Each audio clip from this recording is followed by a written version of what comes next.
Hello everyone! Have you ever seen a farmer raising pigs using this free-range method?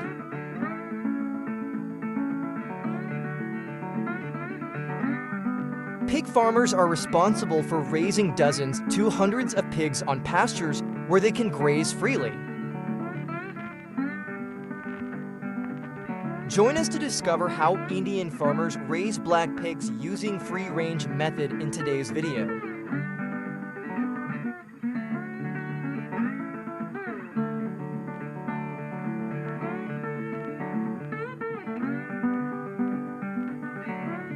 Pig farming is one of the industries that promote economic development in many countries around the world.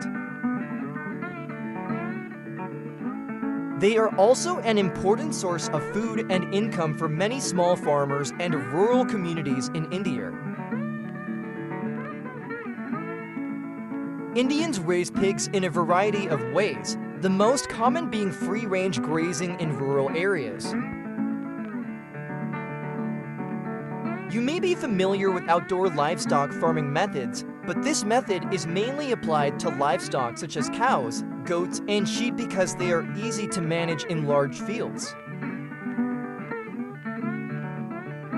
Raising pigs outdoors may seem quite strange, but it is very popular in some rural areas of India, with the black pig breed typical of this country.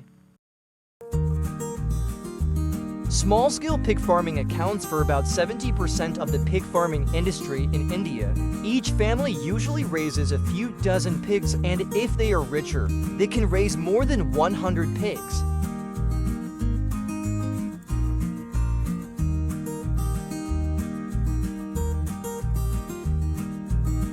Free-range pigs include all pigs raised on farms, from sows to adult pigs, and many piglets are also released into the wild.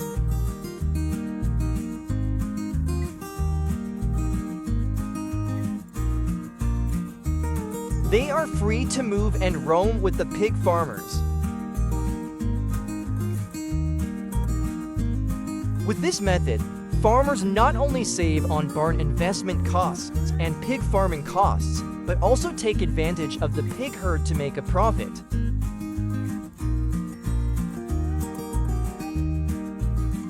Free-range pigs will convert inedible foods, such as grain byproducts or spoiled food and kitchen waste, into nutritious agricultural byproducts. On the field will become pig feed instead of being wasted.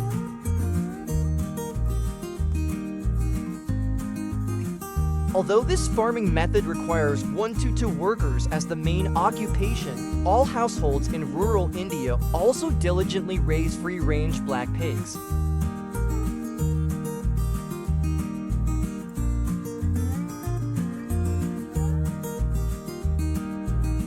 Free-range pigs need to be of good breed, able to adapt to the living environment, and absorb green food sources better.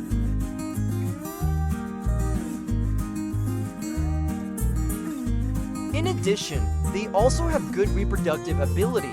On average, each black sow can give birth to 10 to 12 piglets.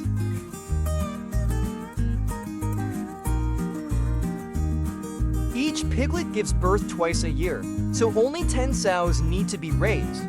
After 1 year, the size of the pig herd has increased many times.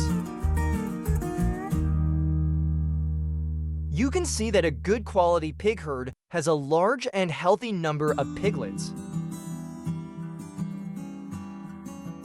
They can accompany their mother pigs during grazing days because they adapt to the living environment from a young age. Piglets have very good resistance and rarely get sick.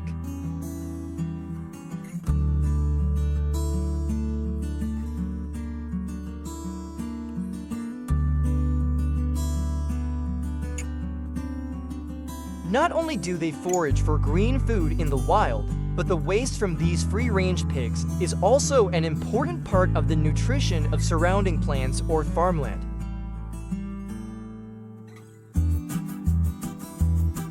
This also reduces environmental pollution caused by pig waste. Free-range pigs usually do not cost much to build barns and families, that can raise pigs this way are both easy and cheap.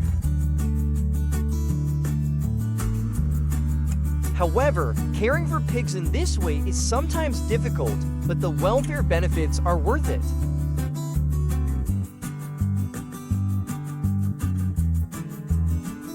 Outdoor activity allows pigs to perform instinctive behaviors that reduce stress on the animals and therefore improve meat quality.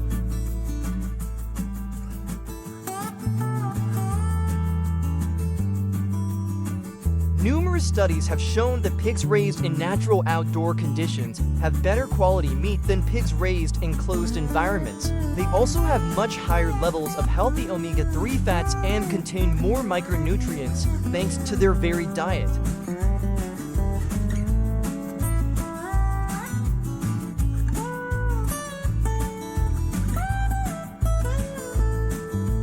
Free-range black pork is usually processed in small-scale processing plants or private slaughterhouses.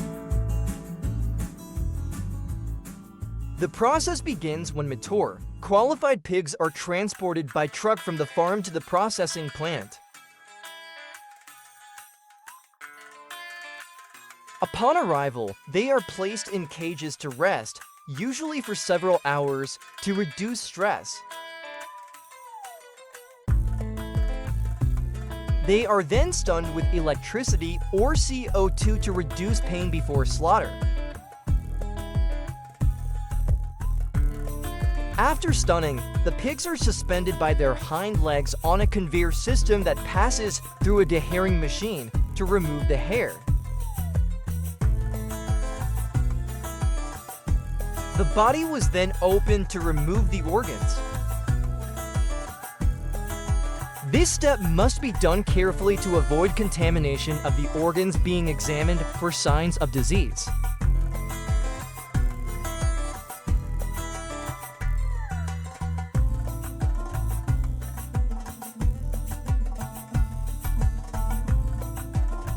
The carcass is then split in half along the spine with an automatic saw and transferred to a cold room for rapid cooling. This step helps prevent the growth of bacteria. The carcass is usually cooled to below 40 degrees Celsius within 24 hours.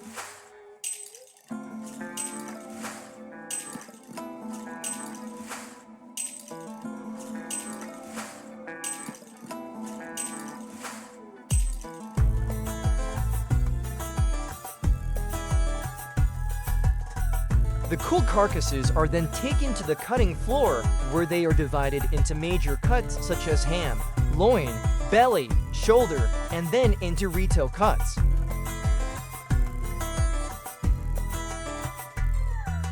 Advanced machinery and skilled workers can process hundreds of carcasses per hour, ensuring consistent quality while minimizing waste.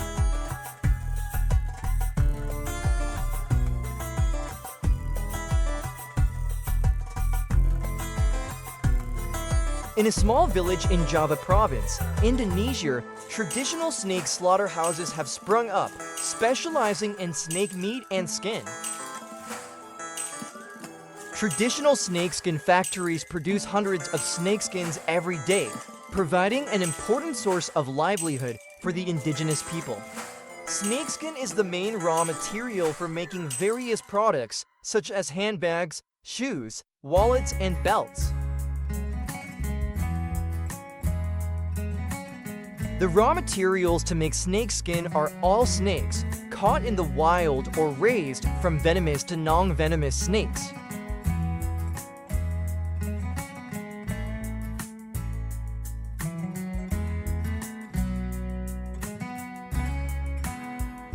Many snakes are captured from the wild when they are only 3 to 4 years old. Villagers often take part in this task and are paid for each snake they catch. In organized groups, fishermen often set traps and hooks in forests and grasslands targeting both adult and younger snakes.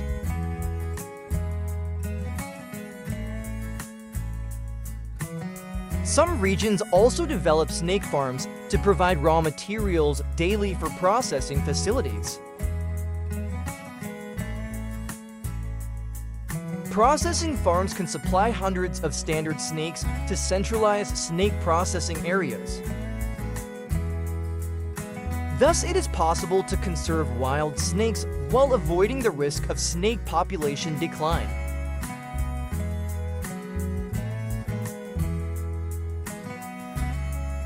Snake processing facilities employ people to sort snakes by size, and the larger the snake, the more expensive it is.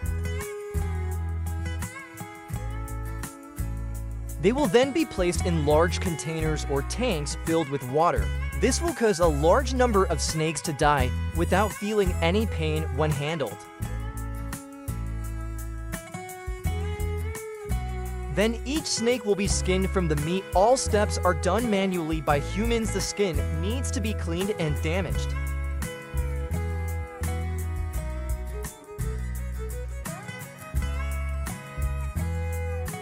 To ensure quality after separation, the snake skins are cleaned and then sent to a drying and storage area before being purchased by the merchants. By the time these snake skins reach Western designers, their prices can skyrocket to as much as $4,000 each.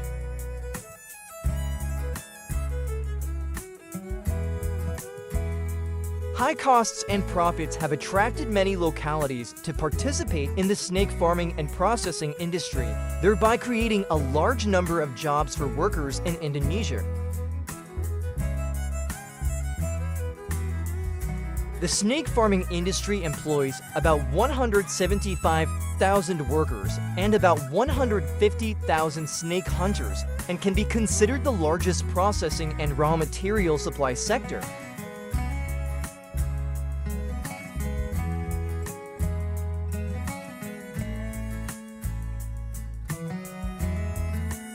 After processing, snake meat will be used as food and can be sold at local markets. Indigenous people eat snake meat similar to other meats to provide essential protein for the body.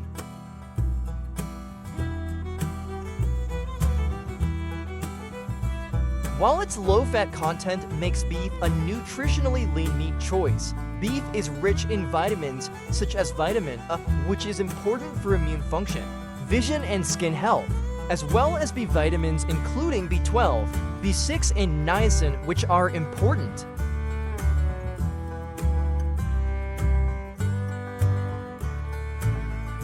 Energy metabolism and blood cell production. See more. Snake meat also provides essential minerals such as iron, which is needed for hemoglobin production and preventing anemia, and zinc, which is important for immune function, protein synthesis, and wound healing.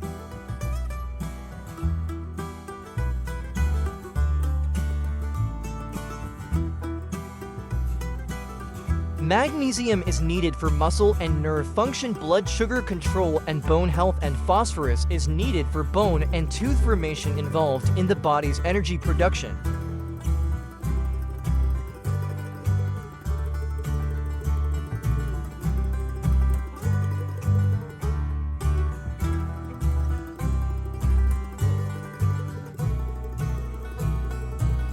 In addition to the valuable snake skin, Indonesians also process dried snakes to make medicine.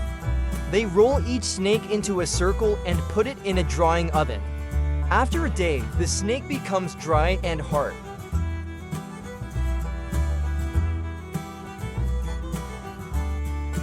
It is the main ingredient used in Oriental medicine and is exported mainly to the Chinese dried snake market. Has been used in many traditional medicine practices around the world and is considered a beneficial medicine for regulating blood circulation.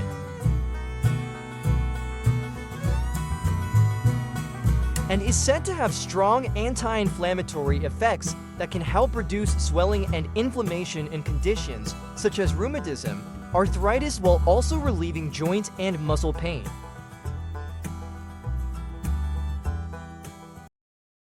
It is also said that dried snake promotes blood circulation, treating conditions related to poor blood flow such as numbness and stiffness.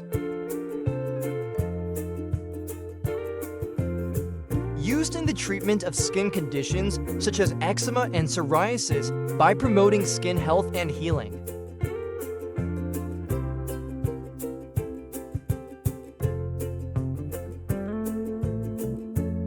We all probably know that snake venom plays an important role in modern medicine. However, few people know that snake bile is also considered an important medicine used in traditional medicine. Snake gallbladders are carefully selected and dried for long-term preservation before sale or export. Snake bile has long been considered a valuable remedy in traditional medicine, providing many health benefits, from aiding digestion, detoxifying the body to relieving pain, and improving respiratory function. Despite its many uses, the use of snake bile should be cautious and under the guidance of an expert to ensure safety and effectiveness. Thank you for watching today's video. If you find the content useful, don't forget to like, share, and subscribe to the channel so you don't miss out on the next interesting discoveries. See you in the next videos.